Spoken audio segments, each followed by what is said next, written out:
गांव के किनारे एक छोटा सा घर था जिसमें रहता था राजू का परिवार। राजू एक गरीब किसान था।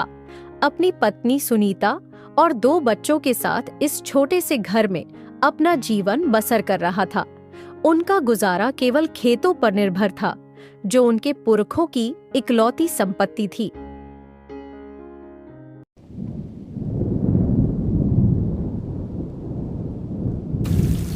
इस साल बारिश ने उनकी किस्मत बदल दी।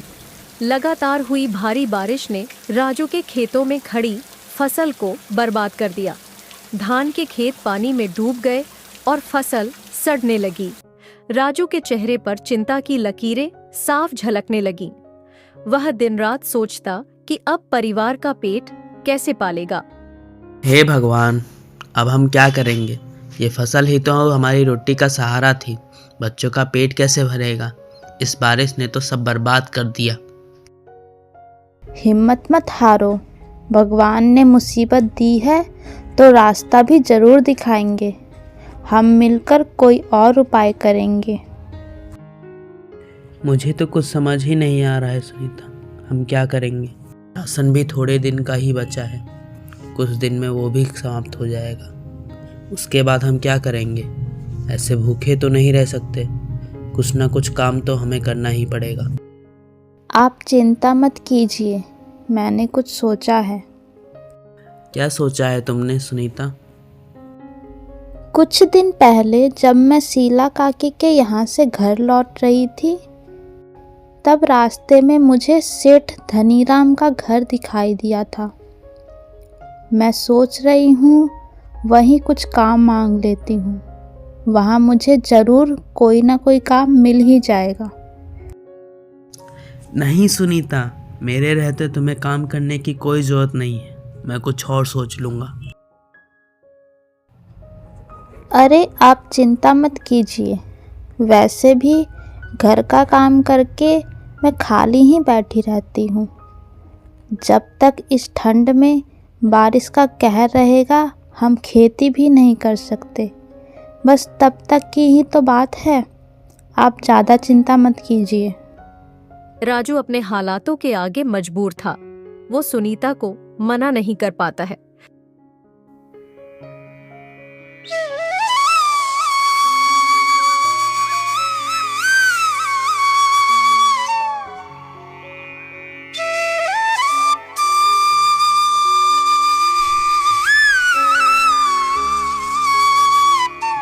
अगले दिन सुनीता सेठ धनीराम के यहाँ काम मांगने जाती है।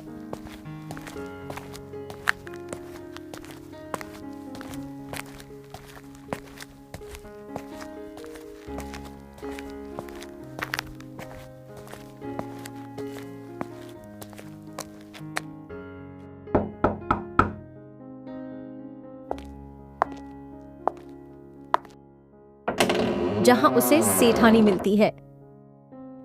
सुनीता सेठानी से कहते हुए, सेठानी जी, मेरे घर की हालत बहुत खराब है। खेत की फसल बर्बाद हो गई है। क्या मुझे आपके घर में कुछ काम मिल सकता है? मैं झाड़ू पोछा बर्तन सब कर लूंगी। सेठानी मन में सोचते हुए, वैसे मुझे काम वाली की जरूरत तो थी। इस ठंड में कोई काम करने वाली मिल भी नहीं रही है मुझे, इसी को रख लेती हूँ। ठीक है सुनीता, तुम यहाँ काम कर सकती हो। तुम सुबह यहाँ आ जाया करना, बर्तन और घर की साफ सफाई का काम संभाल लेना। और हाँ, ध्यान रखना, काम में कोई कमी नहीं होनी चाहिए। जी सेठानी जी, मैं पूरी मेहनत करूँगी। आपको शिकायत का कोई मौका नहीं दूंगी।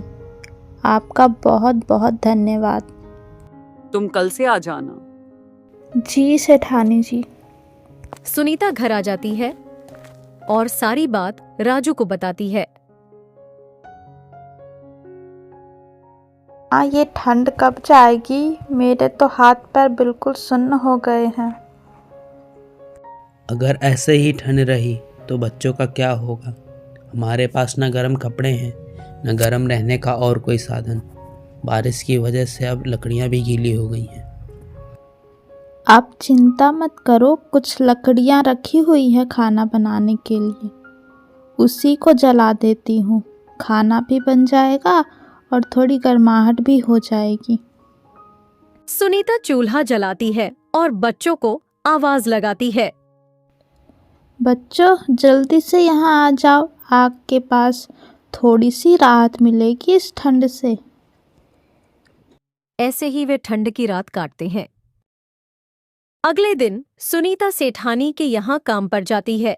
सेठानी सुनीता से सारा काम बताते हुए, पहले घर के साफ सफाई कर लो, फिर उसके बाद ये सारे बर्तन धो देना, और उसके बाद कपड़े रखे हैं धोने के लिए, उनको अच्छे से धो देना। जी सेठानी जी, मैं सब कर दूंगी। सब काम अच्छे से हो जाना चाहिए। जी सेठानी जी। सुनीता काम करने लग जाती है। वो पूरे घर की साफ सफाई करती है, फिर बर्तन धोती है। सुनीता बर्तन धोते हुए, हे भगवान, एक तो इतनी ठंड, ऊपर से इतना ठंडा पानी, पूरा शरीर जकड़ गया। सुनीता उसी ठंडे पानी में सारे बर्तन धोती है, फिर कपड़े धोती है। फिर कपड़े धोने के बाद सेठानी के पास जाती है।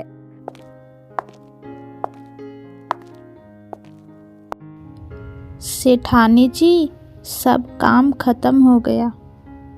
ठीक है सुनीता, मेरे लिए एक कप चाय बना दो, उसके बाद तुम चली जाना।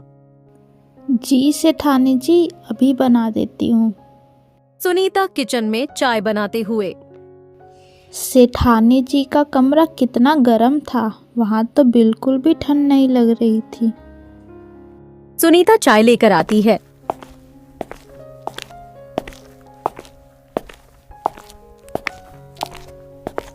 चाय सेठानी को देते हुए कहती है, सेठानी जी, बाहर तो इतनी ठंड है, पर आपके कमरे में तो बिल्कुल भी ठंड नहीं लग रही। हाँ सुनीता, क्योंकि कमरे में हीटर लगा हुआ है जो कमरे को गर्म रखे हुए हैं, जिसकी वजह से बिल्कुल भी ठंड नहीं लगती। सुनीता, अब तुम जा सकती हो, कल समय पर आ जाना। सुनीता वहां से घर आने लगती है। सुनीता मन में सोचते हुए, काश हमारे पास भी वैसा हीटर होता तो बच्चों को इतनी ठंड न झेलनी पड़ती। ऐसे ही ठंड के दिन गुजर रहे थे। सुनीता सुबह सुबह सेठानी के यहाँ काम करने आती और सारा काम करके चली जाती। सेठानी के यहाँ काम करने से उसके पास कुछ पैसे इकट्ठे हो जाते हैं। एक दिन सेठानी के यहाँ से आते हुए उसे रास्ते में एक कबाड़ की दुकान दिखाई देती है। सुनीता वहां जाती है और पूछती है, भैया, क्या आपके पास कोई हीटर है? हाँ हाँ है ना, रुको देता हूँ।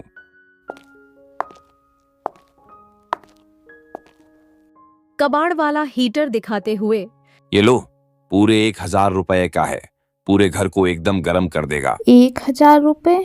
भैया सही से रेट लगा लो ना, मेरे पास बस 500 रुपए हैं। सिर्फ 500 रुपए नहीं, जाओ यहाँ से। पता नहीं कहाँ कहाँ से आ जाते हैं, पैसे हैं नहीं और हीटर चाहिए। भैया ऐसा मत कहो, बच्चों की हालत बहुत खराब है इस ठंड से। कृपया करके मुझे ये हीटर दे दो, आपकी बहुत मेहरबानी होगी। सुनीता के बहुत मिन्नतें करने पर कबाड़ वाला मान जाता है और उसे हीटर दे देता है। सुनीता हीटर लेकर घर आ जाती है।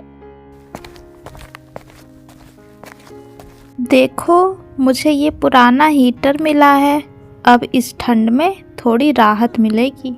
ये कितनी गर्मी देगा? क्या अब हमें ठंड नहीं लगेगी? राजू हीटर जलाता है और कहता है, हाँ बेटा, अब इस ठंड से लड़ने के लिए हमारे पास कुछ तो है। माँ, ये हीटर जलने पर कितना अच्छा लग रहा है। अब बिल्कुल भी ठंड नहीं लग रही है। देखो, जब परिवार साथ होता है तो हर मुश्किल आसान हो जाती है। बस हमें हमेशा एक दूसरे का साथ देना है। सुनीता, इस सर्दी से तो हम जीत गए। अब अगली फसल के लिए मैं पूरी ताकत लगा दूंगा। हमारी हालत ज़रूर सुधरेगी।